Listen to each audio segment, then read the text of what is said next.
Бүх зүйл Бурханаас эхлэлтэй. Америкийн нэгдсэн улсын Вашингтон ДС хот дахь Энэрл Христийн Монгол чуулган зорилгоор удирдуулсан амьдрал номыг албан ёсны эрхтэйгээр монгол хэлэнд хөрвүүлэн та бүхэнд хүргэж байна.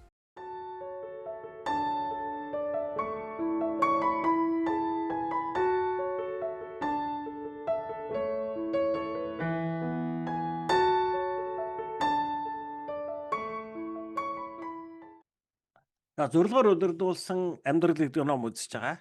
Тэгээ одоо бид нар 22 дугаар бүлгийг эхэлж байна. Тэгээ өөрөөр хэлбэл одоо 3 дахь зорилго руу орж байна гэсэн үг тийм ээ. Одоо өөрөөр хэлбэл одоо бурхан бидний хүн нэг бүрийг өөрөө бүтээгээд энэ ертөнцид авчирч тавиад яг энэ цагт яг одоо энэ эрэгтэй эмэгтэй хүн болгож төрүүлээд тийм ээ бид нарыг энэ амьдрах цагт энэ ертөнцид амьдрах хугацааг өгөхдөө бурхан биднээс яг чухам юу хийж амьдраасаа тийм ээ энэ ертөнцид хэрхэн амьдраасаа гэж бурхан хүссэн тийм ээ тэр бурхан биднээс юуг хүсч хүлээдэг вэ гэдгийг бид нар суралцж байгаа гэсэн үг тийм ээ бидний амьдралын нэгдэх одоо амьдралдаа байнга хийж явах ёстой зүйл бол бид нар үүнийг мэдчих байсан мэдэхгүй ч байсан тийм ээ мэдэрч байсан мэдрэхгүй байлаа ч гэсэн тийм ээ бурхан бидний хүн нэг бүртээ 24 цаг хамт байдаг тийм ээ тэгэхээр бидний амьдралдаа хамгийн ихэнд хийж байх ёстой зүйл бол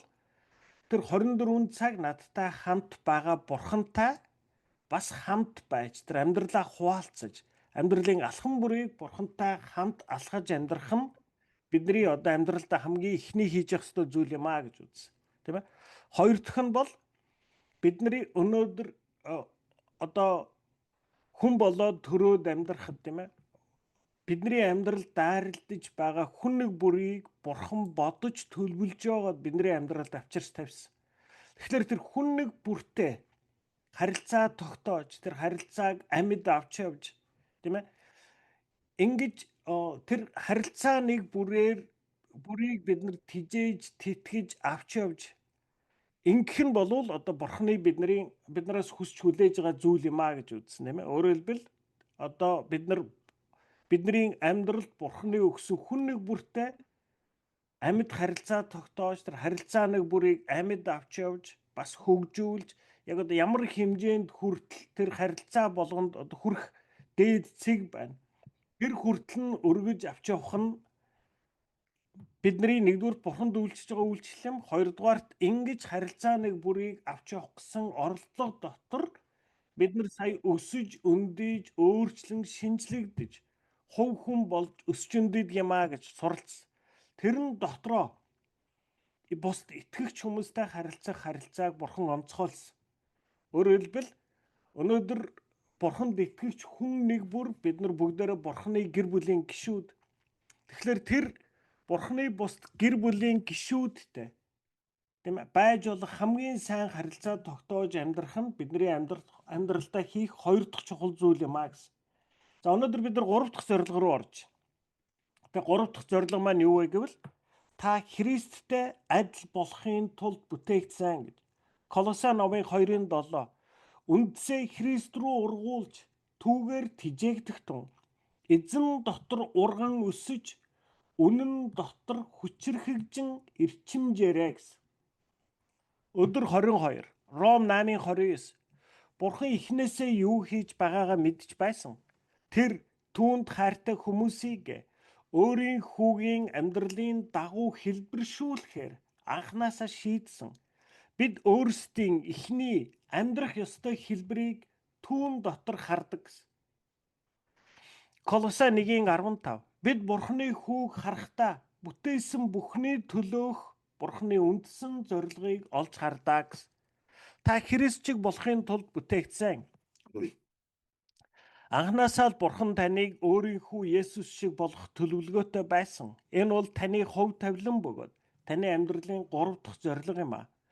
Бурхан анх хүн төрлөختнийг бүтээж байхдаа өөрийн энэхүү төлөвлөгөөг Эхлэл номын 1:26-д тэгээд бурхан хүнийг өөрсдийнхөө дүр төрхийн дагуу адилхан бүтээцгээе хэмээн хэлсэн. Бурханы бүх бүтээлүүд дундаас зөвхөн хүн л Бурхны дүр төрхийн дагуу бүтээгдсэн тул энэ нь бидэнд агуу өргөмжлөл болоод нэр хүнд өгөгдөж буйг илтгэж байна. Бурхны дүр төрхийн дагуу бүтээгдсэн гэдэгт юу багтаж буйг бид бүгдийг нь мэдэхгүй ч заримыг нь Бурхантай адил бид ч мөн сүнстэй. Бидний сүнс өгшгүй мөнх бөгөөд энэ дэлхий дээрх махан биеэс урт удаан оршин тогтнодог. Бурхантай адилаар бид оюун ухаантай бодож сэтгэж асуудлыг шийддэг. Бурхантай адилаар бид харилцаан дотор оршдог. Жинхэнэ хайрыг өгч бас хайрыг авдаг. Мөн бидэнд ёс суртахууны мэдрэмж байдаг. Бид зөвийг буруугаас ялгаж чаддаг ба үүгээрээ Бурханы өмнө үүрэг хариуцлага хүлээдэг. Библи зөвхөн Христ итгэгчид төдийгүй бүх хүмүүс Бурханы дүр төрхийн хэсгийг агуулдаг гэсэн байдаг тул хүн алах мөн үр хөндүүлэх нь буруу юм аа гэж. За тэгэхээр Бурхан биднийг анханасаа өөрийн дүр төрхийн дагуу бүтэе гэсэн тийм ээ. Өнөөдөр одоо энэ Бурханы бүтээсэн энэ ертөнцид байгаа бүх амьд зүйлсээс ганцхан хүн Бурханы дүр төрхийн дагуу бүтээгдсэн. Тэгэхээр одоо хэлж ин л одоо яг Бурханы дүр төрхийн дагуу гэдэгт яг юу байгааг бид нар 100% мэдэхгүй. Гэхдээ яг бидний өнөөдрийн олж мэдж байгаа хэмжээгээр бол бид нарыг Бурхантай адилхан сүнстэй юм аа. Бидний сүнс бол өгшгүй мөнх. Тийм ээ? Бидний сүнс мөнхөд оршино гэсэн. Тэгээ бид нар бас Бурхантай адил оюун ухаантай бодож сэтгэж асуудлыг шийддэг, тийм ээ? За бид нар ер нь одоо ингээ бус амьд амьтан дотроос за зааныг мөн одоо дельфинийг тийм ээ ер нь одоо яг оюун ухааны хувьд бус амьтдаас арай илүү гэж үздэг сармагчин тийм ээ. Тэгэхдээ тэдний тэр хичнээн оюун ухааны чадвах нь байгаад хүний оюун ухааны бол ерөөсөө баг одоо 101% ч хүрэхгүй тийм ээ. Тэгээ хүн бол одоо оюун ухаантай бодож сэтгэж асуудлыг шийдэх чадвартай бүтээгдсэн байна. Тэгээ Бурхантай адил бид харилцаан дотор оршдог тийм ээ. Тэгэхээр бид нар энэ номын турш зөндөө ярьж байгаа тийм ээ. Одоо хүн бол амьтнаар бол сүргийн амьт юм аа. Хүн өөрөөр хэлбэл бусд хүмүүстэй харилцаж байж л сая өсч өндийдэг, хов хүн болж төлөвшдөг. Өөрөөр хэлбэл загас усанд амьдардаг шиг хүн харилцаан дотор л амьдардаг. Тэр харилцааг нь салгаад авчвал хүн хүний хувьд муудаж, эвдэрч үгүй болдог. Тийм ээ? Бид нар бас өмнө ярьжсэн тийм ээ. Одоо ингээд юу гэдэг ном байдгаа Робинсон Крузо гэдэг ном байна тий. Тэгээд Робинсон Крузо гэдэг ном дээр нэг хүн одоо ингээд тэр юун дээр одоо ингээд арал дээр 27 жил ганцаараа амьдарч байгаа тухай байдаг. Тэгээд яг одоо хүний сэтгэл зүйн үүднээс бол тэр бол ерөөсө боломжгүй гэж байгаа байхгүй. Хүн ингэж 27 жил гав ганцаараа оршин тогтнох боломжгүй. Хүн одоо оюун санааны хувьд одоо ингээд нурж унана гэж байгаа. Хувь хүний хувьд. Тийм ээ. Тэгэхээр яг Робинсон Крузог Монгол руу орчуулахдаа одоо нэг орхисон зүйл нь юу байдаг вэ гэвэл Робинсон Крузо Библи байсан гэж одоо анханасаа тэр Даниэл Дефо бол бичгтээ тэгж бичсэн байдаг. Тэгээд нөө социализмын үед орчуулсан учраас тэр одоо Библитэй хэсгийг орхиод ерөөсөө тэр одоо хувь хүний оюун ухаан хэрхэн ялан дийлж байгаа тухай л одоо ном болсон шүү дээ тэр ном чинь. За тэгэхээр бид нар бол нэгдүгээрт одоо Бурханы дүр төрхийн дагуу бүтээгдсэн. За цааш нь бидэнд байгаа Бурханы дүр төрх нь бүрэн гүйцэд биш бөгөөд гим нүглээс болж гимтэж бүдгэрсэн. Тиймээс Бурхан Есүсийг энэ дэлхий рүү илгээж түүнд бидний алдсан бүрэн дүр төрхийг эргүүлэн сэргээх даалгавар өгчээ. За юу болсон бэ? За одоо ингээд анх бид нарыг Бурханы дүр төрхийн дагуу бүтээсэн. За одоо ингээд бид нар Адам Ева хоёр бол одоо яг Бурханы хамгийн анхны бүтээсэн Бурханы дүр төрхийн дагуу бүтээгдсэн ингээ хүн байж. За тэгтэл та нар одоо Эхлэл номын тэр хэсгийг санаж байвал тийм ээ. Ингээд за Адам Ева хоёр тэр одоо эдийн цэцэрлэгт амьдраад явж байгаа. Тэгээд хамгийн анхны одоо буруу зүйлийг үлдэж байгаа. Тийм ээ. Одоо ингээд тэр нөгөө нэг модно одоо битинд хүрээрээ гэсэн модноос очоод жимсээ аваад идчихэж байгаа. За тэг эдэнгүүд нэг зүйлийн өөрчлөлт гарсан. Өөрөөр хэлбэл Бурханыг үгийг дуулуурлахгүй зөрчөхөд нэг өөрчлөлт гарсан. Ямар өөрчлөлт гарсан гэвэл Бурхныг ирж явааг сонсоод хүн нуугдсан гэж. Тийм ээ. Өөрөөр хэлбэл Бурхны үгийг зөрчлөө хүн бурхан хоёрын хооронд зааг бий болчихж байгаа. Тэгэд бурхан хүний өмнө гарч ирч чадахгүй. Тэгээ ичээ яагаад гарч ирэхгүй вэ гэсэн чи би нүцгэн байгаа учраас ичж гин. Тэр ичих буруутай мэдрэмж хизээд гарч ирж. Тэр хоёр хүний хооронд хөндөй зай байгаа учраас нүцгэн гарч ирч чадахгүй байна. Тийм ээ. Бид нар ямар хүний өмнө нүцгэн байдаг? Бид нар эхнэр нөхөр хамгийн ойрхон хүнийхээ өмнө л нүцгэн байж чаддаг. Өөр бүх хүмүүсийн өмнө бид нар нүцгэн байж чаддаггүй шүү дээ. Тэ? Яагаад вэ? Хинт хэдий ч нэ ойрхон байна. Хүнд тэгж өөрийгөө нууж хүнээс холдох хэрэгцээ байдаггүй. Тэгэхээр хамгийн ихэнд буруутайг үйлдээд бурхан хүн хоёрын хооронд зай үүсчихэж байгаа. Тийм ээ? Тэгээд тэгсэн ч гэсэн одоо яг тэр бурууг үйлдснээр дараагаар бурхан тэр одоо эдийн цэцэрлэгээс тэр хоёрыг хөөж явуулаг. Тэгээ яасан гэхлээр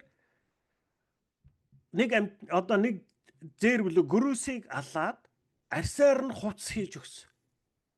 Тэгээ хувцс өмссөний дараагаар одоо нөгөө Адам Ева хоёр бурхны өмнө зогсож чадсан. Өөрөөр хэлбэл нөгөө нэг одоо нүцгэн байна гэд ичээд ойртохгүй зайтай байснаа амтан алж тэгээд тэр амины төлөөсөөр тэр одоо Адам Ева хоёр бурхны өмнө буцаад очиж зогсож чадчих. Тэгэхээр эхнээс ахуулаад ингээ хуучин гэрээг унших юм бол ерөөсө бүхэлдээ Есүсийн авралын тусгалыг алхам бүрд өгүүлсэн байдаг. Тийм ээ? За тэгээд өөрөөр хэлбэл яасан бэ? За хүн ингээд нүгэл үлдлээ, бурхнаас холдож эхэлсэн. За тэгээд дараа нь эдийн цэцэрлэгээс гарснаас хойш бид нар улам их бурхны өмнө нүгэл үлдсээр байгаад сүүлдээ энэ нүгэл үлдэх нь бидний мөн төрхөнд гүнзгий шингэж эхэлсэн. Тийм учраас саяны үйлбэр хэлж байгаа. Бидэнд өнөөдөр байгаа бурхны дүр төрх нь бүрэн гүйцэд биш бөгөөд гим нүглээс болж гимтэж бүдгэрсэн юм аа. Тийм ээ? Анхны бурхан биднийг одоо ямар дүр төрхтэй бүтээсэн тэр дүр төрх алдагдаад өнөөдөр биднэрт байгаа энэ дүр төрх бол бүрэн гүйцэд биш гим нүглээс болж гимтсэн бүдгэрсэн дүр төрх юм аа. Тэгээ бид нар энэ хичээлийн турш зөндөө ярьж. Өнөөдөр биднэрт гим нүгэл үлдэхгүй байхаас амарх. Биднэрт худлаа хэлэхэд бол ерөөс асуудал байхгүй. Бид нар худлааг бол ерөөс чөлөөтэй худлаа хэлнэ.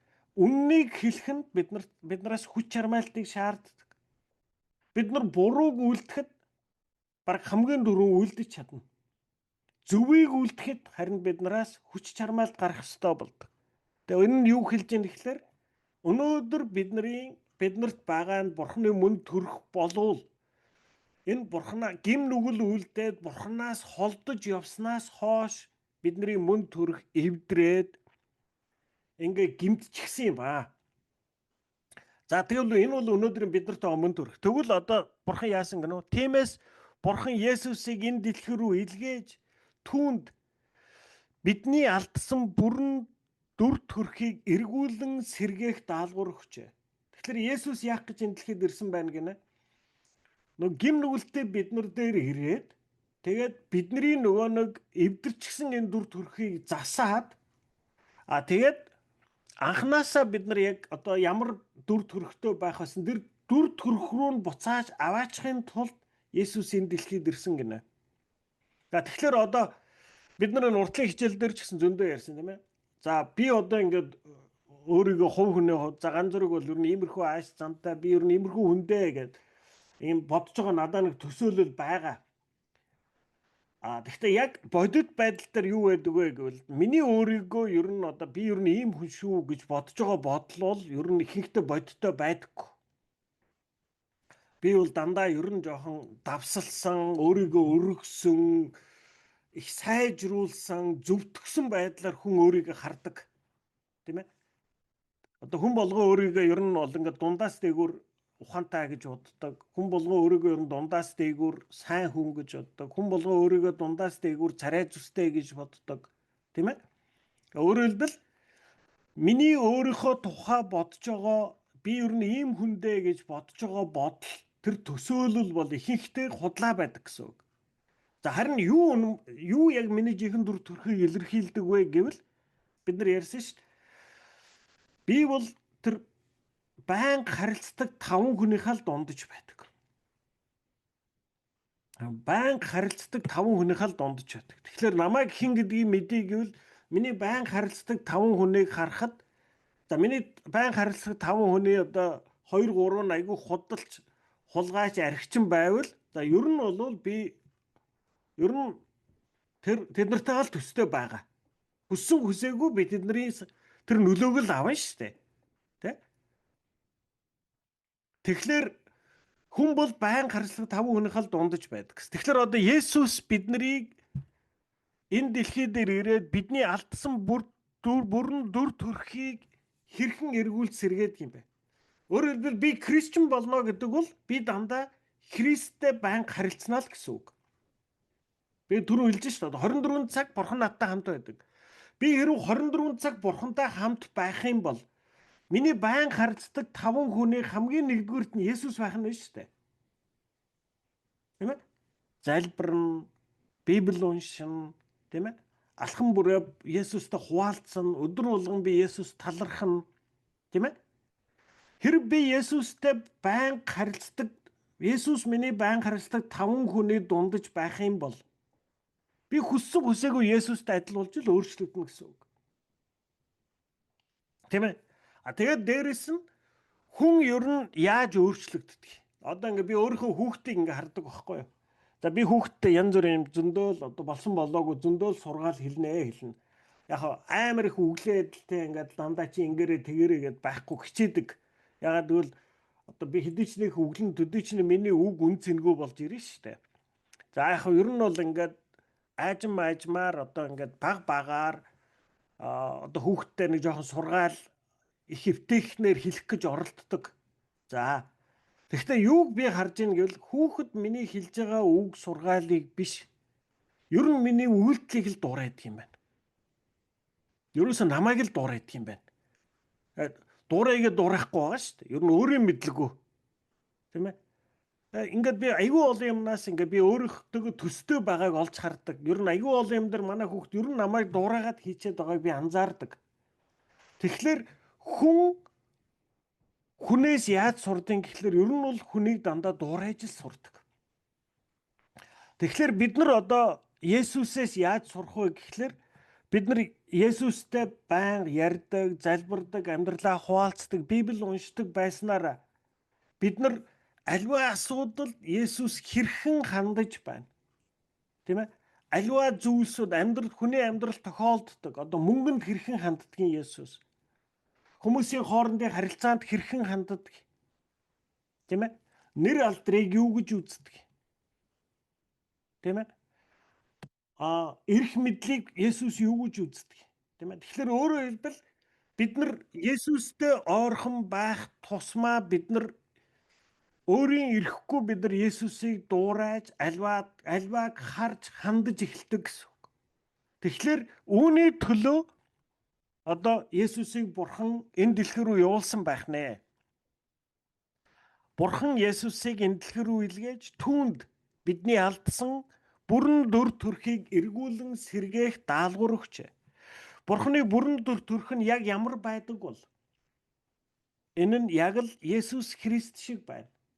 Өөрөөр хэлбэл хүн бид нар ямар байх ёстой, яаж амьдрах ёстой, аливаа зүйлсийг яг ямар зүйлийг юу гэж харах ёстой вэ гэдгийг бид нар хаанаас мэдэх үл зөвхөн Есүсийн хараа хандлагаас л мэдэх юм байна. Яг тэр Есүсийн хараа хандлага бол Бурхан тэр зүйлийг яг тэгж үздэг л гэсэн үг. Тийм ээ?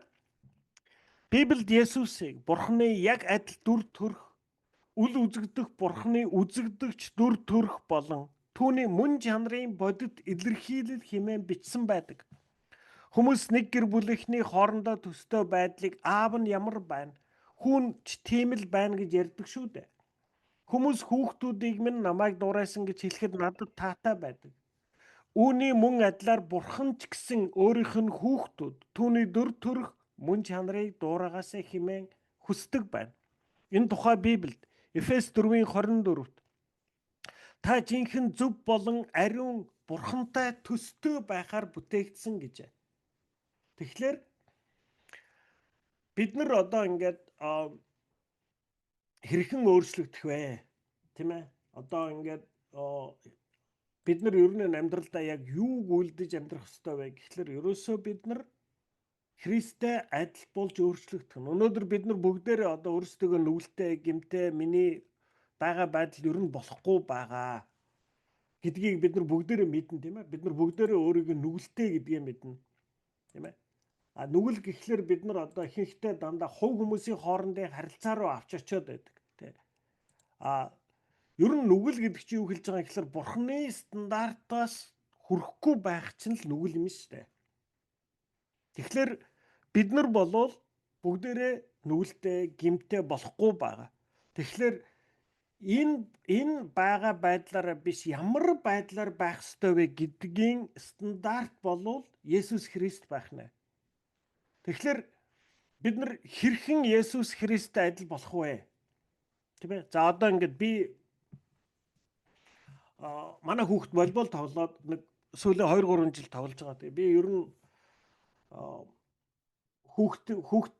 манай хүүхдийн ер нь одоо волейболын баг ганц фэн нь би байх. Ер нь ингээд би хүүхдтэйгээ волейбол тоглоход дуртай. Тэгээ манай хүүхд бол миний нүдээр харуул ер нь волейболыг амар л тоглоод ах шиг байгаа байхгүй юу?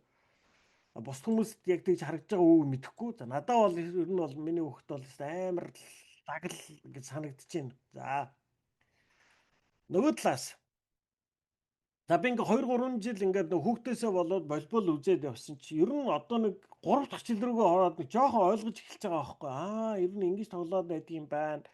Тэгээд хүмүүсийн тоглолтуудыг хараад энэ нь болохгүй байна. Энэ хүүхэд алдаа хийгээд байна. Энэ нь яг зөв болж байна. Энэ айгүй сайн тоглодог хүүхэд байна гэдгийг арай жоохон бодтойгоор ялгаж харж сурж ийн л да.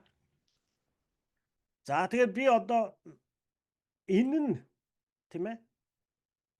Би одоо ингээ волейболыг 3 жил үзээд тэгээд ер нь одоо ингээ волейболтой холбоотой видео үзсээр байгаад одоо миний фэйсбુક дээр волейбол маш их гарч ирнэ.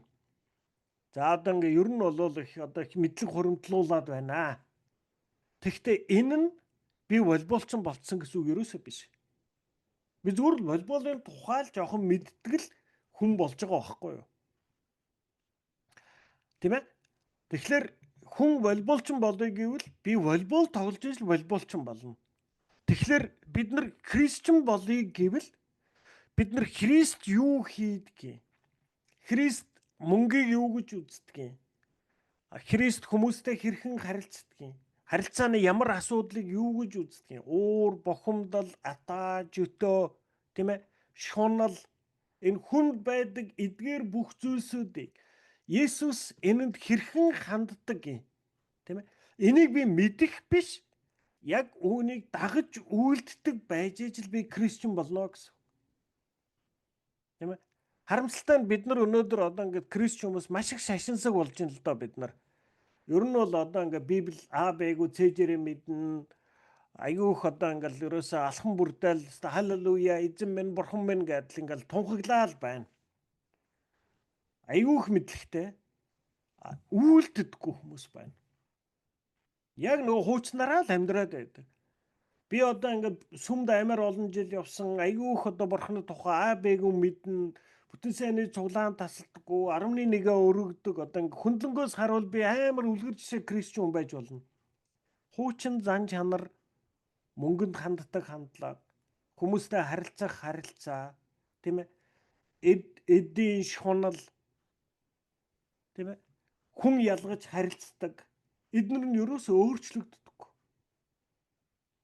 Тэгэхээр бид нар бол зүгээр л бурхны тухай мэддэг, Есүсийн тухай ярьдаг. Одоо яг л над чиг ингээ волейболын тухай жоохон мэдлэгтэй л хүн болоод байгаагаас волейболчин болохгүй шүү дээ.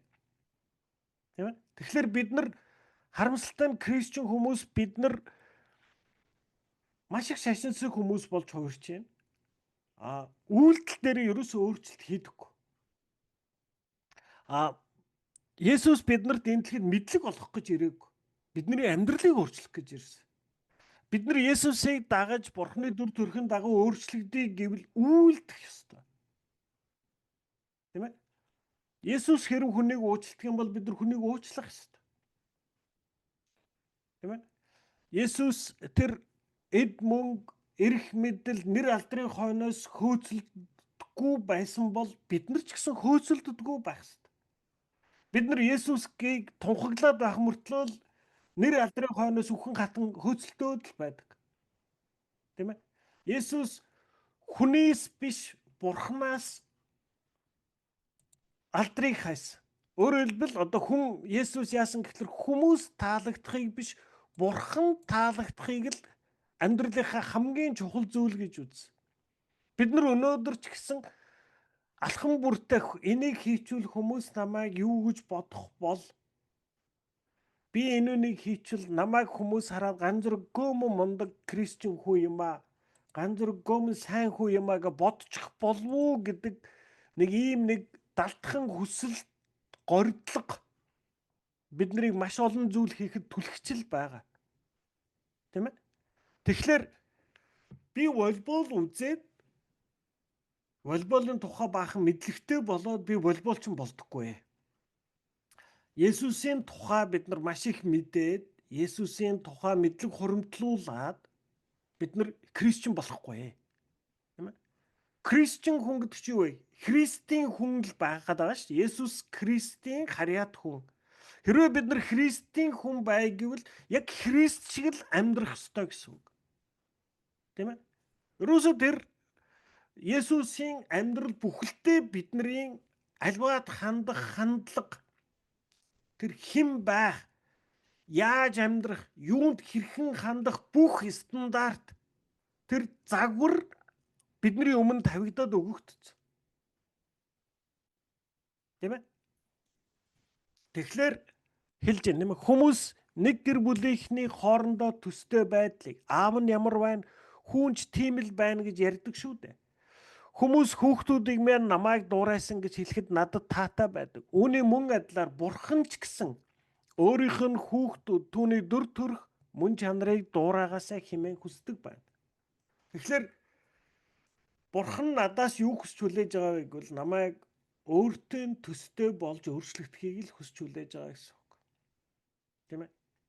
Одоо ингээд энэ ертөнцийн хүмүүс надтай харилцаж яснаа энэ ганц зэрэг жоох айгүй өөр юм аа. Тийм ээ? Одоо ингээд мөнгөний эдийн шунал багтай, нэр алдар нь хөөцөлтөй бодолтой, би гээл тодорчохгүй л гүгээд байхгүй. Тийм ээ? Тэгээд одоо ингээд хүн хүндлэн, хүнийг ер нь дээр доор гэж ялгахгүй. Тийм ээ? Ингэж хараасай л гэж би хүсдэг. Харамсалтай нь би тийм байж чаддаггүй. Тийм ээ?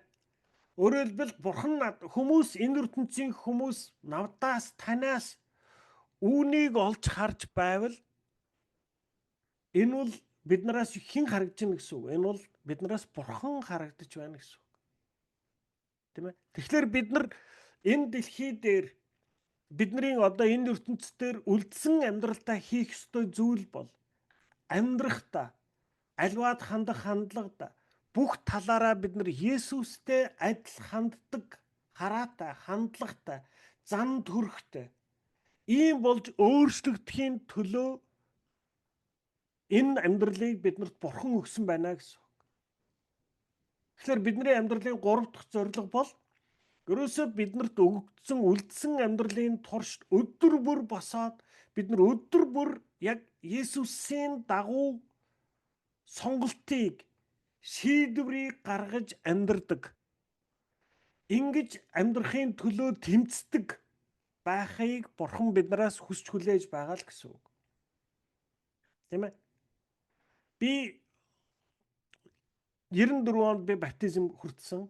Тийм ээ? Одоо хичнээн жилч болчиход байгаа юм. Би тэрийг нэг ингээд одоо хүмүүс амар ингээд гайхуулж ярьдаггүй. Яагаад гэвэл би тэрийг ярихлаараа би одоо Бурханыг муухай харагдуулчих юм биш байгаа гэж боддог. 94 оноос хойш яваад ийм байгаа бол Бурханы дагаад ч нэг хол явахгүй юм байна гэж хүн бодвол яах юм бэ? Тэ 94 оноос хойш яваад байж байгаа ганц зураг нь ийм юм болвол би бол бүтэхгүй юм байна гэж бодвол яах юм бэ? Тийм ээ? Тэгээ би бол тэрийг одоо би ерөөсө баг хүмүүс ярьдаггүй. Яг ингэж хэлсэн манай найз ч байж. Тэг ингээ манай найз ингээд сүмд яваад байдаг. Тэгээд их янз бүрийн болохгүй юм хийгээд байна гинэ арих марих уугаад л тэ. Тэгэл авгаан загинсан байна л да. Чи одоо ингээ сүмд яваад Кристиан болчоод чи ингээ өөрийгөө хар гэсэн чи манай найз ганц зүрх хэлж байгаа сонсож байгаа юм. Наа чи 94 оноос хойш явсан гэж хэллээ шүү дээ. Би бол ийм дайны би бол саяхан хэлсэн би бол ер нь гайгүй гэсэн ингээс. Тэгэхээр би бол одоо нэг бурхныг амар сайн алдаршуулад байна гэж хэлэхэд бол ер нь аюу хэцүү.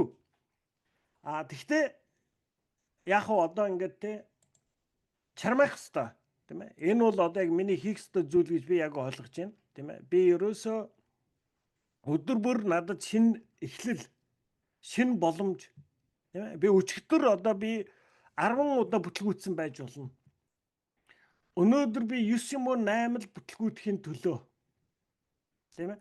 Би өнөөдөр миний гарах 10 шийдвэрээс би одоо 10 шийдвэр 10 хандлагаас тийм ээ 5 6 7 8 нь би Христийн дагуу гаргах тэр хараа хандлагын төлөө би өдөр болгон тэмцэх ёстой л гэсэн үг. Тийм ээ.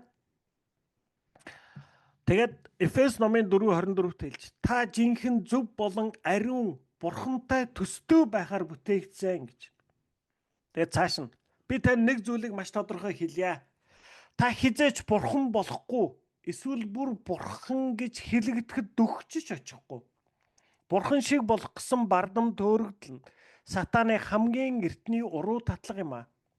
Сатан Адам Ява хоёр түүний зөвлөгөөг дагвал Эхлэл номын 3:5 бурхад шиг л болно гэж хэлсэн.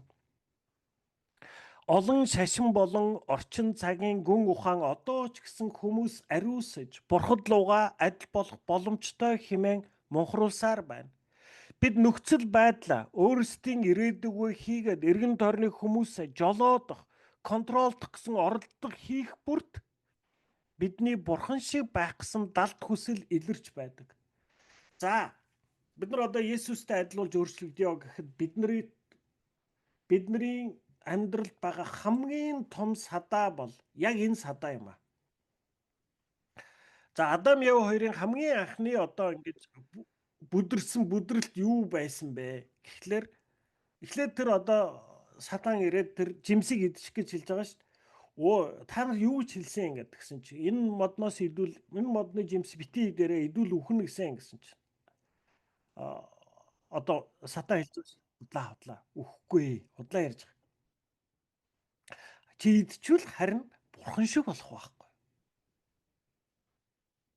Яг тэгээд хэлэнгүүд тэр жимсийг харсан чинь ингэж байгаа харахад үзэмжтэй амтлахад амттай байхаар өөрөөр хэлбэл тэр хүнд байгаа тэр одоо шунлуудыг бүгдийг нь татсан зүйл болж харагдаж эхэлж байгаа. Тэгээд хүн авч хэрглэж байгаа. Ерөөсөө тэр хүнийг бүдрүүлсэн хамгийн ихний зүйл бол бурхан шиг болно гэдэг. За тэгээд энэ бидний энэ бурхан шиг байх гэсэн энэ хүсэл энэ одоо хандлага бол бидний хүн болгонд байгаа. За бид нар өөрсдөө яг одоо ингээ бид нар одоо ингээ Кристиан хөө би ерөн бурхан шиг биш ээ гэж бодож байгаа байх. За бидний хамгийн бурхан шиг байх гэдэг хандлага хизээд илэрдэг гинэ. Бид нөхцөл байдлаа өөрсдийн ирээдүгөө хийгээд эргэн тойрны хүмүүсээ жолоодох, контролдох гэсэн оролдлого хийх бүрт бидний бурхан шиг байх гэсэн далд хүсэл илэрч байдаг. За та амьдралынхаа төлөвлөгөөг өөрөө гаргадаг уу? Тийм ээ? Амьдралынхаа хүсэл төлөвлөгөөг одоо энэ хаврын, энэ намрын, энэ зуны бас энэ үлдсэн амьдралынхаа би ер нь ийм юм хийн, тийм хүн байна, ингэж амьдран тэгж юм хий гэдэг төлөвлөгөөг хэн гаргадаг вэ? Та гаргадаг үстэй. Тэгвэл эн чинь л бидний бурхан шиг байх гэсэн энэ хандлагын хамгийн том илрэл. Та гэр дотроо эхнэрийг, нөхрийг, хүүхдүүдээ дандаа өөрчлөх гэж оролддоггүй. Тийм ээ? Дандаа өөрийнхөө байлгах гэн. Чи битгий ингэж байгаач. Чи битгий ийм байгаач. Чи ийм байгаач. Чи ийм байх ёстой штэ.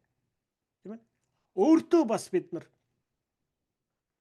тийм ээ? Энэ бүгд болвол биднэрт гүн шингэсэн өөрөө бүхнийг жолоодох гэсэн энэ хүсэл тачаал юм аа. Тэгээ бид нар үүнд захирагддаг.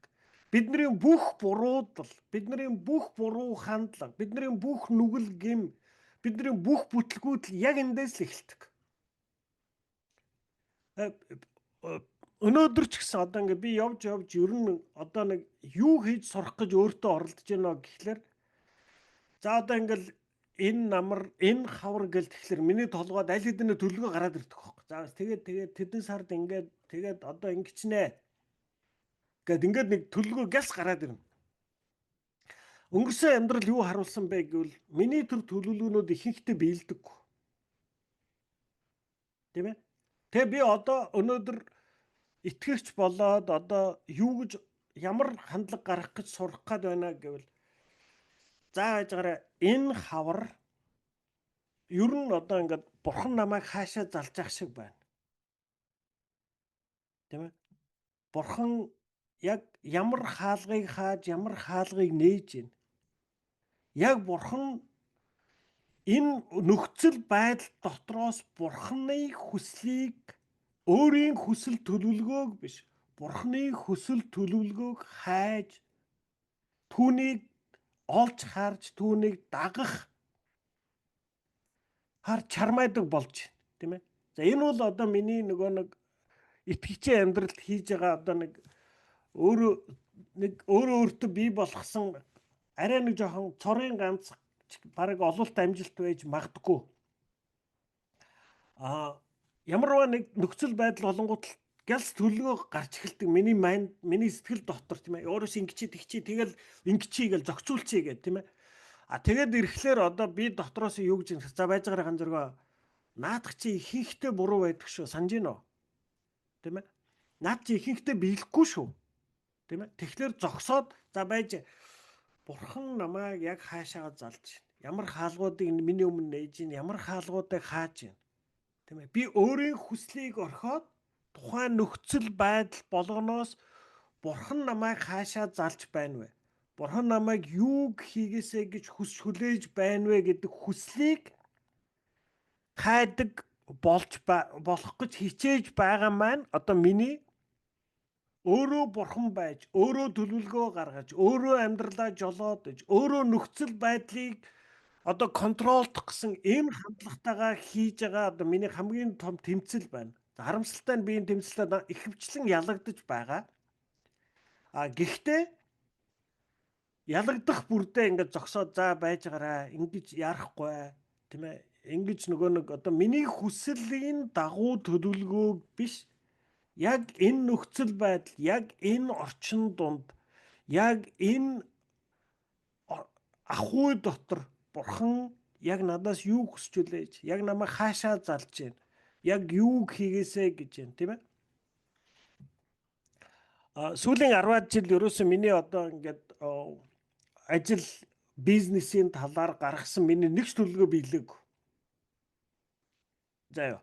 Би төлөвлөгөө гаргана, янз бүрийн ингээд төсөл боловсруулна. Тэгээд нөгөөдгийг хийх гал баахан зүтгэн. Тэгээ нэг нь ч биелэхгүй.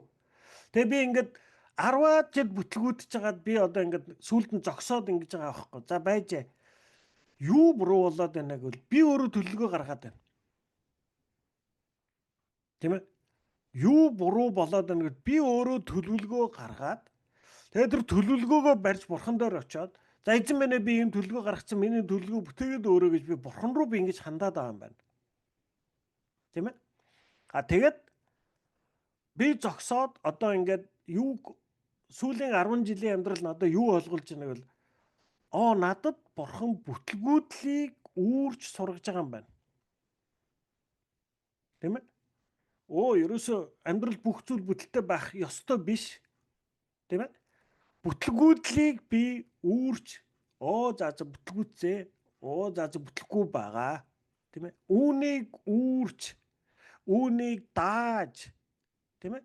Тэгэд бүтлгүүдлийнхаа доор зовдөггүй, ядардаггүй, шаналдаггүй, гутардаггүй болж суралцж байна. Тийм ээ? Тэгэхээр бурхан надад миний амьдралд юу зөвшөөрөөд тэндээс бурханы хүсэл юу байна гэдгийг л хайж сурах юм бол бид нар сая нөгөө нэг Адам Ева хоёрын хамгийн анхны унсан шиг тийм ээ бүхнийг өөрөө жолоодох гэсэн, өөрөө контролдох гэсэн энэ хандлагаасаа бид нар хандлагаа жоохон ялж сурах юм аа. Тийм ээ? Бид нөхцөл байдлаа өөрсдийн ирээдүгөө хийгээд эргэн тойрны хүмүүсээ жолоодох, контролдох гэсэн оролдлого хийх бүрт бидний бурхан шиг байх гэсэн далд хүсэл илэрч байдаг. Гэт бид өөрсдөө түүний бүтээлт тул бүтээгч болох боломжгүй юм аа. Бурхан хизээж таныг бурхан болоосай хэмээн хүсдэггүй ба харин түүний үнцэн зан төлөв болон зан арин шанг дуурайн бурханлаг болоосай хэмээн хүсдэг. Өөрөөр хэлбэл намайг бурхантай төстэй болохыг л бурхан хүсдэг болохоос биш намайг өөрөө бүхнийг захирддаг мэддэг бурхан болоосай гэж ерөөсөө хүсдэггүй. Угаасаа тэр нь бүтэхгүй. За та нар одоо би олон дахиж хэлж байгаа тийм ээ энэ дэлхийд байгаа их олон шашин одоо шашны Кристиан дотор ч гэсэн олон урсгал байгаа. Аль нь зөв, аль нь буруу, аль нь одоо ямар зарчим нугалдаг би үгүй мэдэхгүй. Гэхдээ ерөөсө ганцхан хэмжүүрээр би сонсоод оноо ч худлаа юм байна. Энэ чинь үний юм байна гэд би ганцхан хэмжүүрээр л мэднэ. Тэр хэмжүүр нь юу вэ гэвэл миний хүсэл нэгдүгээр тавигдаад миний хүслийг биелүүлж өгдөг бурхан байх юм бол тэр бол худлаа бурхан. Тэр ерөөс тийм л бурханыг л яриад байх юм бол тэгэл наа чи худлаа бурхан. Кристиан дотор ч гэсэн чи ингэж залбираад ингэж мацаг бариул хүсэл чинь биелдэг юм аа. Өөрөөр хэлбэл бурханыг ямар нэг байдлаар хөдөлгөөд би өөрөө бурхан дээр хүсэл төлөвлөгөөг барьж очиод бурханд хүсэл төлөвлөгөөг өгчөж шít. За бурхан миний хүсэл төлөвлөгөө энэ шүү. Энийг бүтээгээд өөрөө. Гэхдээ тэрийг бүтээж өгдөг бурхан тэрийг бүтээж өгдөг арга технологи байх юм бол наач бүгд худлаа. Ерөөсөө ганцхан ийм л хэмжүүр байгаа. Тийм ээ? Тэгэхээр бид нар тэгэж бурхан шиг бүхнийг жолооддаг биш харин бурхантай төстэй. Тэг бурхантай төстэй түүний үнцэн зан төлөв болон занг арин шанг дуурайж бурхантай төстэй. Өөрөөр хэлбэл надтай хүн уулзаа салахтаа энэ ганцрог гэдэг хүн миний мэддэг хүмүүсээс өөр хүн байна. Энэ хүн Кристиан хүн байхаа. Ингэж л харагддаг байхыг л бурхан хүсдэг гэсэн үг. Би бурханы тухай ерөөсө Библи А, Б-г мэддэг. Тэгээд уулзаад ярихлаар бүр өстөд яг өөртөө адилхан. Худалч хулгайч те. Хов жив ярин хүн амтан гүтгэн ерөөсө бог болох бүтэхгүй юм хийж ивэл ерөөсө надаас бурхан харагдахгүй шүү дээ. Би надаас энэ ертөнцид л харагдаж шүү дээ. Тийм ээ? Тэгэхээр бурхан надаас өөрийгөө харагддаг байхыг л бурхан хүсдэг гэсэн үг. Энэ дэлхий дээрх таны амьдралд зориулсан бурханы туйлын зорилго бол тав тухтай амьдрал бус. Харин зөв сайн чанарыг өөртөө төлөвшүүлэх явдал билээ. Тийм ээ? Юу гэнэ? Энэ дэлхий дээрх таны амьдралд зориулсан бурханы туйлын зорилго бол тав тухтай амьдрал бус биш юм аа. Тав тухтай тэр баян тарган цатгалан тэр нэр алдартай эрх мэдэлтэй тэр оргилд хүрсэн амьдралыг бурхан танд хүсээгүй гэж. Харин бурхан надад өгсөн амьдралаас надаас юу хүсч хүлээдэг вэ гэвэл зөв сайн чанарыг өөртөө төлөвшүүлэх явдал билээ. Ер нь Библиэлд бичсэн зөв сайн гэдэг үг бол дандаа бурханы стандартыг хэлж байгаа шүү дээ. Энэ хүн зөвхт хүн гэж хэнийг хэлж байгааг бол бурханыг хүндэлдэг, бурханыг дагдаг хүнийг л зөвхт хүн гэж өгүүлж байгаа. Сайн хүн гэж Библиэлд хүнийг өгүүлж байгаа бол тэр бол бурханыг дээдэлдэг, бурханыг хүндэлдэг хүнийг л хэлж байгаа. Тэгэхээр бурхан танд надад өгсөн та бидний амьдралыг харахтаа энэ ганц зураг балжин нэм одоо ням сүрэн Энэ жавзаа эднэр бол ерөөсөө одоо ингээд айгүй сайн хүүхдүүд байгаамаа. Энэ хэдийгээл нэг ястаа нэрэ те 70 жилийн найр хийлгсэн, 80 жилийн найр хийлгсэн одоо ерөөсөө те өдөр болгон хонь гаргаж ийцсэн бас энэ гэдэг нь амар тарган цатгалаа амьдруулъя гэж бурхан хүсдэггүй гэсэн. Тийм ээ. Бурхан оронд нь юу хүсдэг вэ гэвэл энэ одоо балжин нэм энэ нэм сүрэн энэ жавзаатай уулзсан хүн болгон сэлитэй уулзаад салаад явж байгаа хүн болгон энэ хүүхэд болгоноос минь намайг олж хардаг. Пөөх энэ нэм сүрэн чинь энэ балжин нэм чинь миний мэддэг хүн шиг биш юм байна. Энэ чинь нэг өөр хүн байна. Энэ хүн бусд хүмүүсийг хүндэлдэг юм байна. Энэ хүн бусд хүмүүсийг анхаардаг юм байна. Энэ хүн ялгадаггүй юм байна. Энэ хүн мууг муугаар хариулдаггүй юм байна. Мууг сайнаар хариулдаг хүн байна. Энэ хүн хүнийг уучладаг юм байна, ойлгодог юм байна, инэрдэг юм байна. Энэ хүн даруй төлөв хүн байна.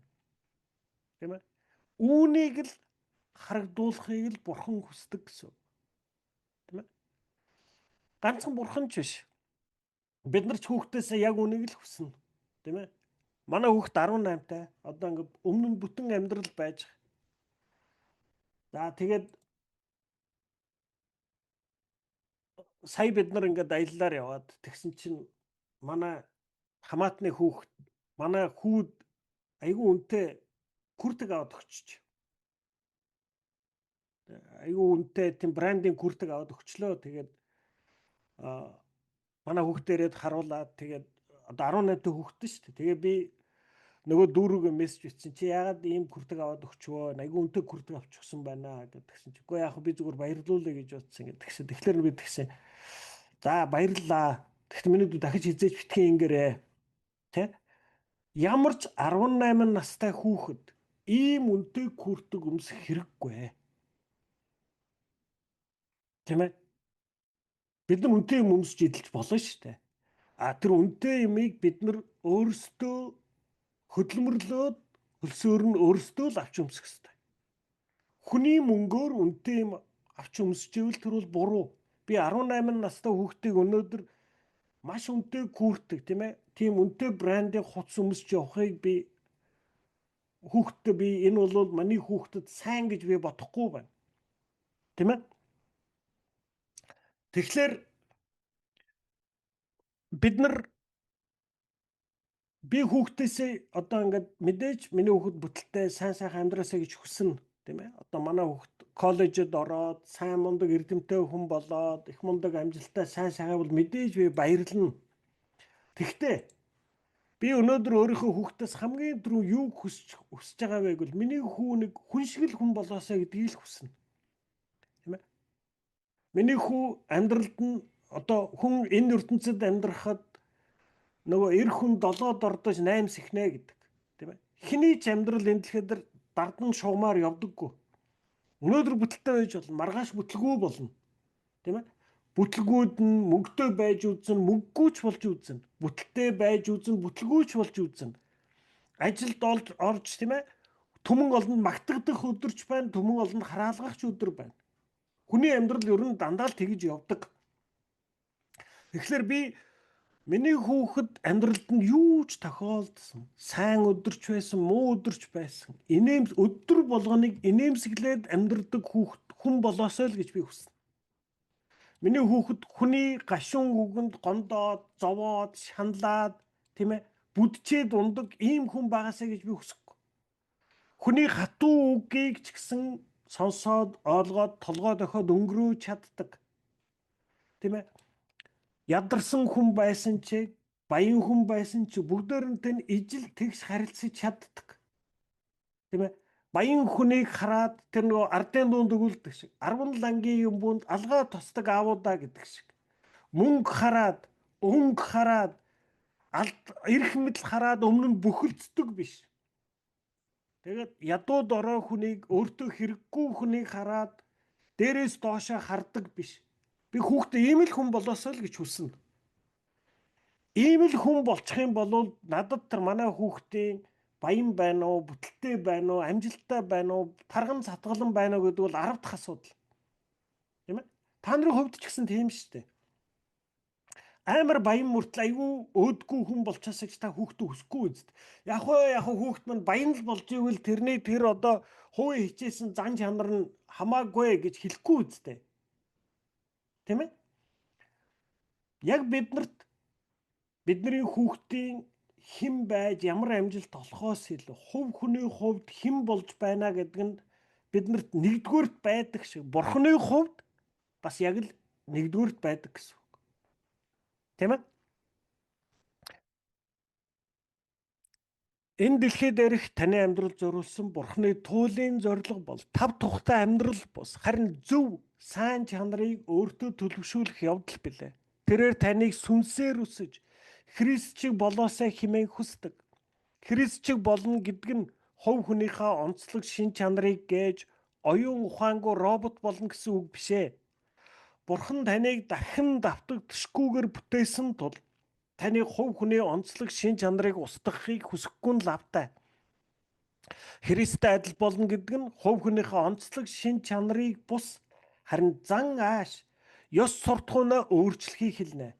Тийм ээ? Өөрөөр хэлбэл бид нар Христтэй хэрхэн адил болох вэ гэвэл альва зүйлсийг одоо би хэлж штэ амьдрал тохиолдох асуудлыг, эд хөрөнгийг, эрх мэдлийг, нэр алдрыг Христ хэрхэн хардаг яг түүний адил харж түүний адил харилцдаг байхыг л ийм л зан чанарыг Бурхан биднээс хүсдэг гэсэн. Тэрнээс биш одоо бидний зарим нь одоо их дуу цөөтэй хүн байна шүү дээ. Тэгэхээр ингээ чи Христ итгэсэн бол чи дуу олонтой болоорой, их яриа хүн болоорой гэж Бурхан хүсэж байгаа гэсэн үг биш.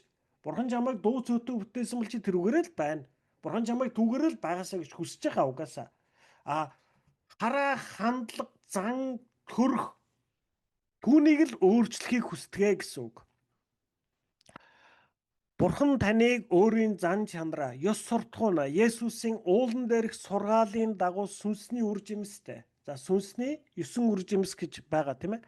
Хайрын тухай Полын бичсэн гайхамшигтай бүлгийн ёсоор үр дүнтэй өр өгөөжтэй амьдралын тухай Петрийн гаргасан жагсаалтын дагуу өөрчлөгдөөсэй хэмээн хүсдэг.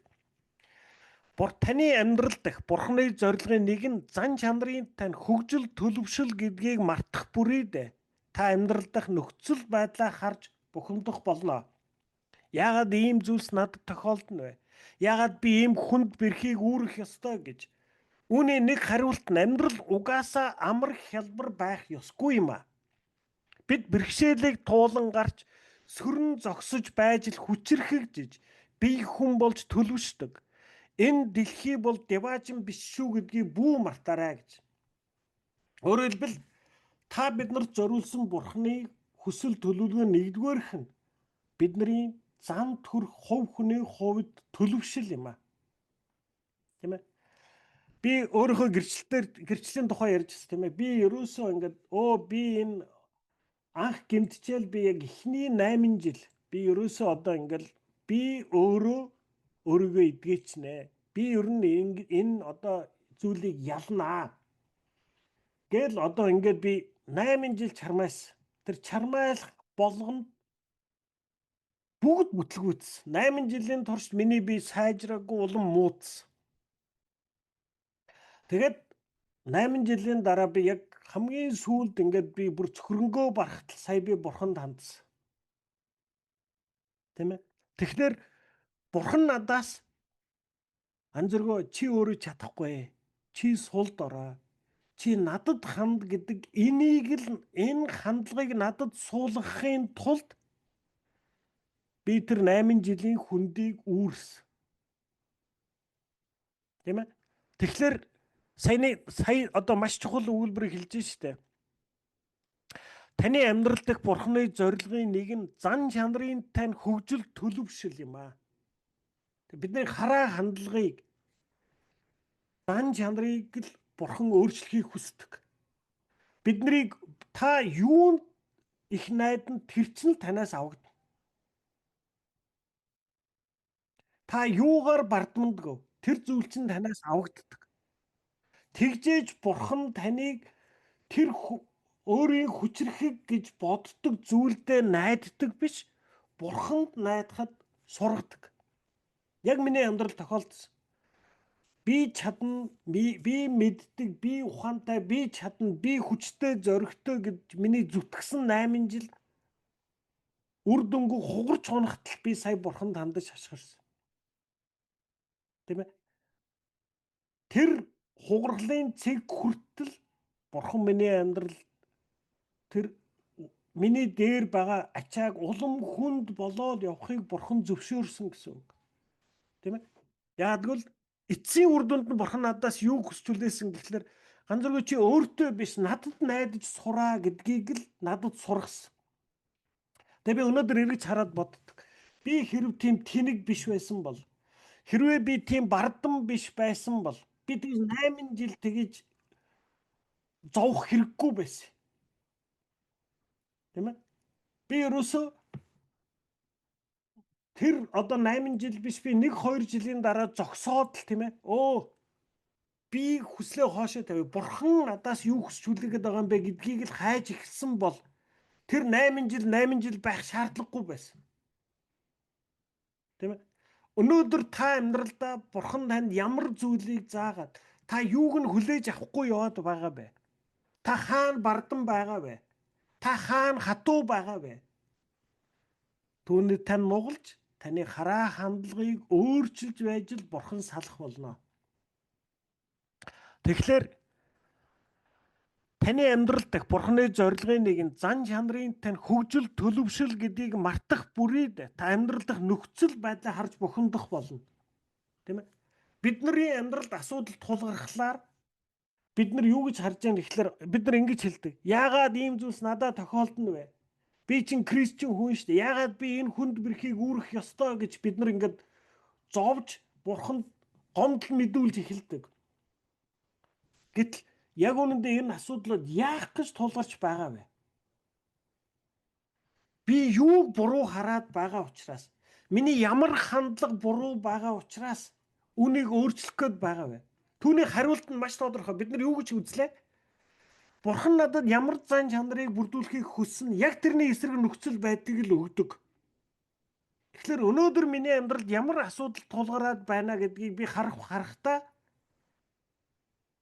би бурхан надад миний энэ хандлага буруу учраас л бурхан надад үнийг зөвшөөрөөд байгаа юм байна. Таны амьдралд өнөөдөр гачигдал байгаа юу? Таны амьдралд өнөөдөр мөнгө төгрөгийн асуудал байгаа юу? Таны амьдралд өнөөдөр өр шир байгаа юу? Тэгээд та бурханд хандаад бурхан минь яагаад намайг ингэж өр ширтэй байлгаад байгаа? Яагаад намайг энэ гачигдaltaй байлгаад байгаа? Яагаад би ингэж хурц ядан амьдраад байгаа юм?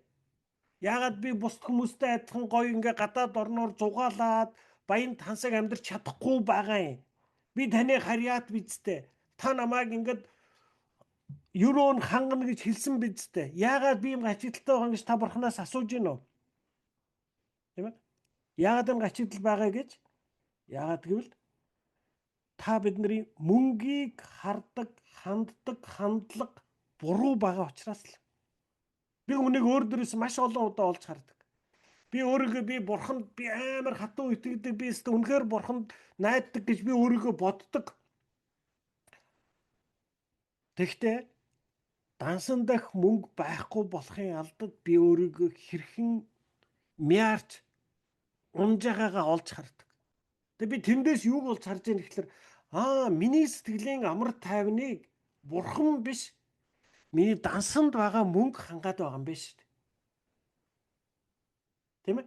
Мөнгө болохоор ураагаал дансанд ахиухан мөнгө ойл инэмсэглэл яваад байвал та бидний сэтгэлийн амар тайван юун дээр түшгэлж оршоод байна вэ?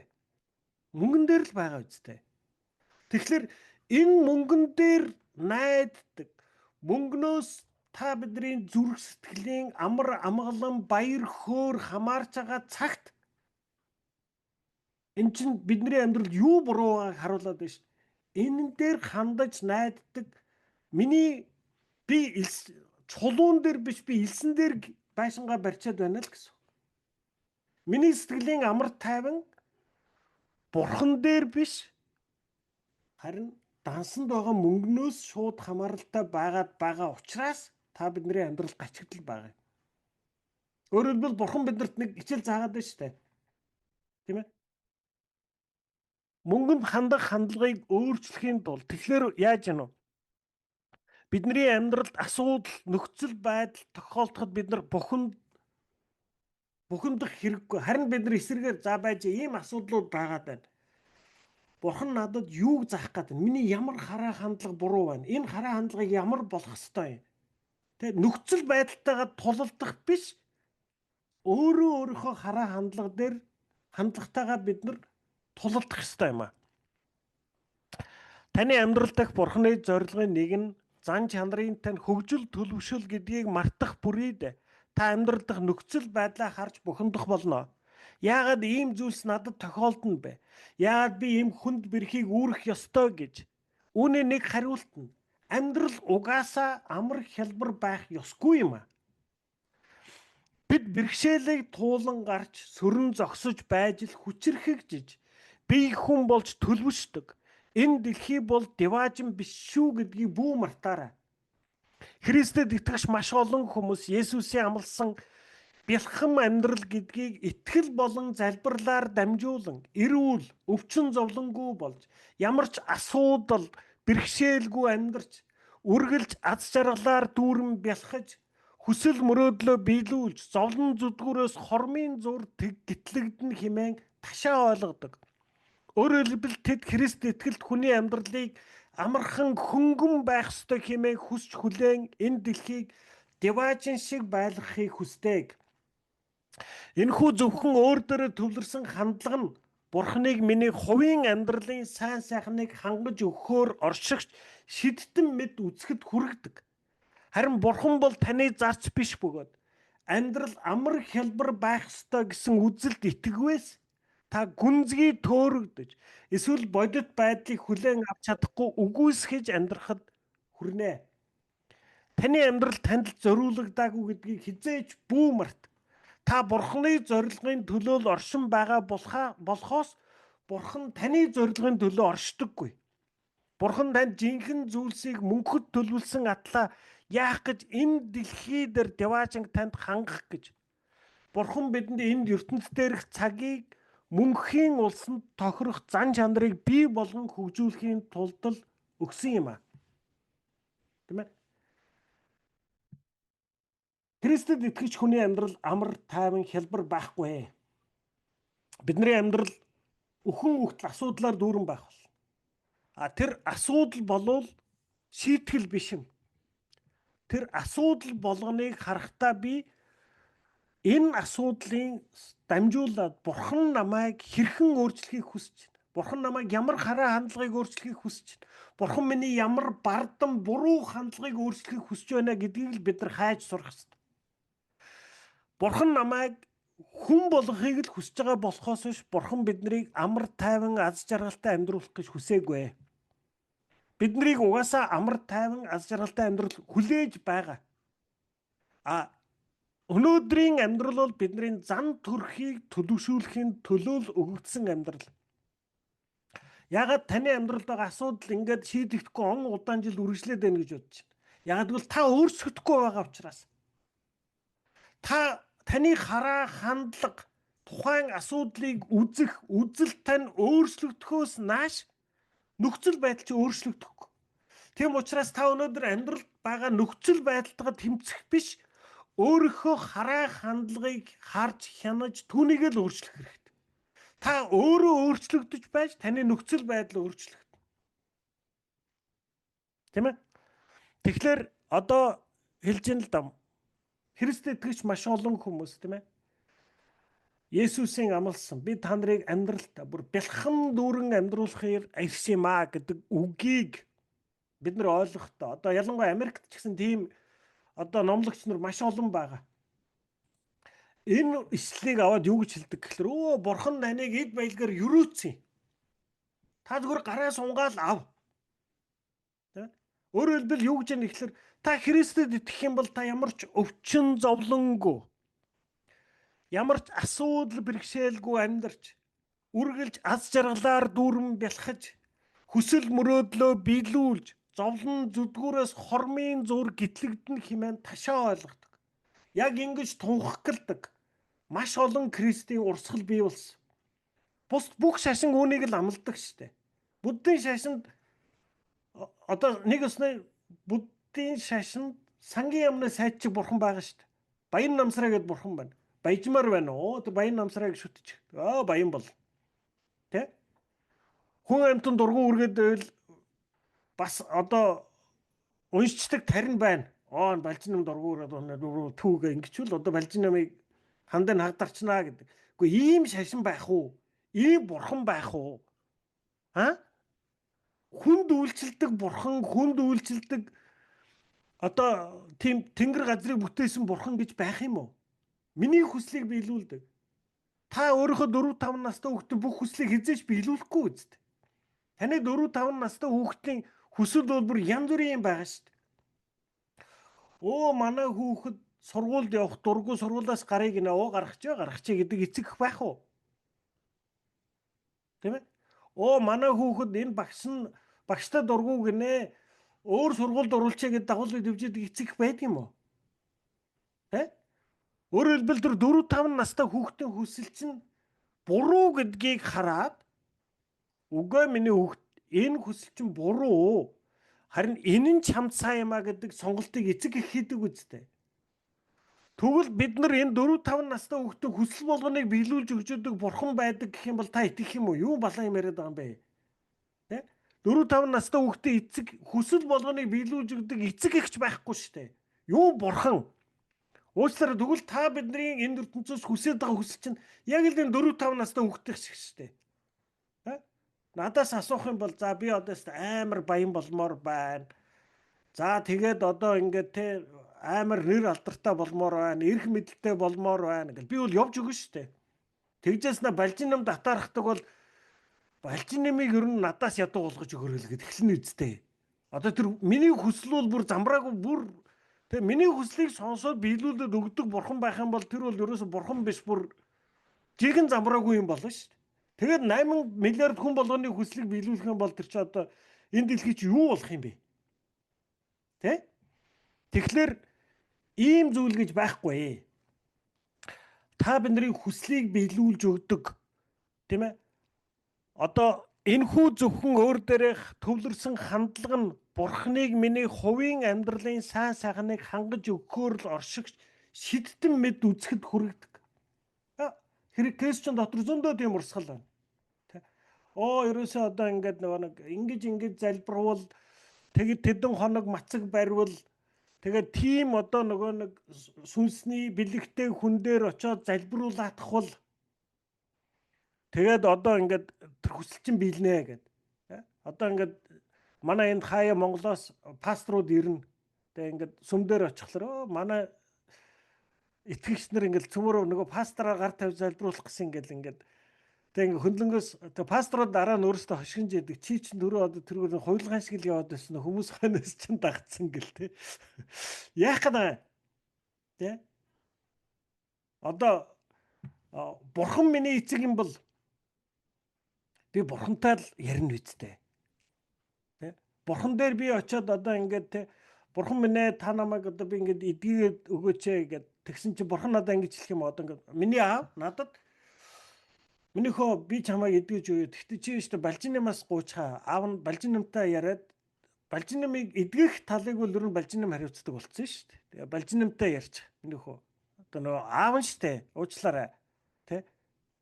Тэгээ балжинамтаар минийхөө очиж хэлчихээд аав нь балжинамыг хэлэхлээр чамайг эдгэж өгнө гэж бурхан хэлэх юм уу надад? Тийм байх юм уу? Та өөрийнхөө хүүхдэд тийм ээ. Ээжээ энэгээр өвдөд байна гэсэн чинь тэ тэ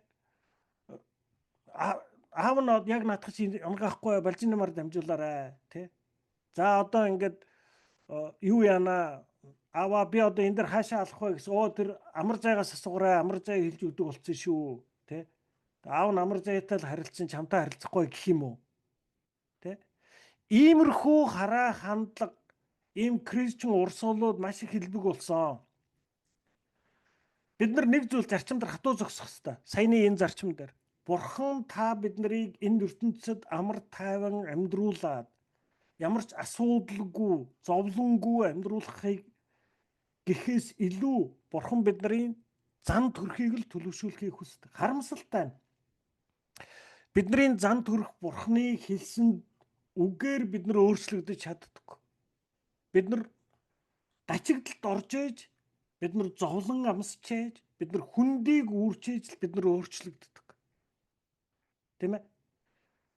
Бид нар төвчээр барсан нөхцөл байдал донд байж ээж төвчээр суралцдаг. Он удаан жил хүнд ачааг үүрч явж ээж сая бид нар хүчтэй хүн болж өөрчлөгддөг. Тийм ээ? Тэгэхээр бидний амьдрал амар тайван байхгүй. Бидний амьдрал хөнгөн байхгүй. Гэхдээ тэр тулгарч байгаа асуудлуудыг давж гарах зам бол байгаа. Өөрөөр хэлбэл би хэлж штэ. Таны амьдралд өнөөдөр ямар асуудал байна? Та үнийг харахтаа энэ бол зовлон юмаа гэж харахаас илүү би юу гэж харах ёстой гэхэлэр за энэ нөхцөл байдлаар дамжуулж Бурхан намайг яг ямар болгохыг хүсэж байгаа. Яг миний хувьд юу буруу байгаад байна? Би одоо мөнгөн дээр хэлээд байна штэ. Мөнгөний гачигдал байгаагийн шалтгааныг би мэдээд байна. Миний амьдралд мөнгөний гачигдал байна. Яагаад гачигдал байгаад байгаа вэ гэхэлэр би мөнгийг яаж ч ойлгоод би Бурханаас илүү тавьчихад байна. Би хүссэн хүсээгүй миний сэтгэлийн амар тайван миний данстай холбоот шууд хамааралтай болчиход байгаа байхгүй. Энэ хандлага өөрчлөгдөхгүй болвол миний амьдралаас нь гачигдал авахдахгүй. Тийм ээ? Таны амьдрал танд зориулагдаагүй гэдгийг хизээч бүү март. Та Бурхны зорилгын төлөө л оршин байгаа болохоос Бурхан таны зорилгын төлөө оршдоггүй. Тийм ээ? За ингээд өнөөдөр хичээл энд хүргээд зогсъё. Тэгээ дараагийн 7 хоногт үргэлжлүүлээд одоо энэ 22 дугаар бүлгийг үргэлжлүүл суралцъя.